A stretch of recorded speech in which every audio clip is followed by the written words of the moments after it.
ప్రజలు మెచ్చే సంస్కరణలు ఎన్డీఏ ప్రభుత్వం అమలు చేస్తుందని భారతీయ జనతా పార్టీ రాష్ట్ర కార్యవర్గ సభ్యులు నాగరూరు రాఘవేంద్ర తెలిపారు. ఈరోజు కర్నూలు నగరంలోని 46వ వార్డు నరసింహారెడ్డి నగర్లోని భారతీయ జనతా పార్టీ కార్యాలయంలో విలేకరులతో మాట్లాడారు. ఈ సందర్భంగా బీజేపీ రాష్ట్ర కార్యవర్గ సభ్యులు నాగరూరు రాఘవేంద్ర మాట్లాడుతూ వక్ఫ్ బోర్డు బిల్లులలో 40 సవరణలకు కేంద్ర మంత్రివర్గం ఆమోదం తెలిపిందని, పార్లమెంట్లో వక్ఫ్ చట్ట సవరణ బిల్లు ప్రవేశపెట్టారని తెలిపారు.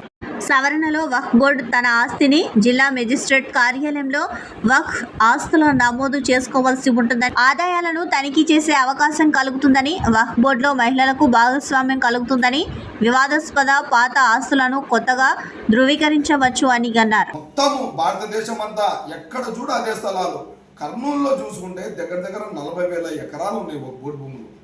ఎక్కడి నుంచి భారతదేశం డెవలప్ అవుతుంది చెప్పండి? ఒక ఊర్లోనే 40,000 ఎకరాలు ఉంటే భారతదేశం అంతా చూసుకుంటే లక్షల ఎకరాలలో ఒక బోర్డు భూములు కానీ ఈ ప్రాపర్టీలు కానీ ఉంటే మన దేశం ఎక్కడి నుంచి బాగుపడుతుంది?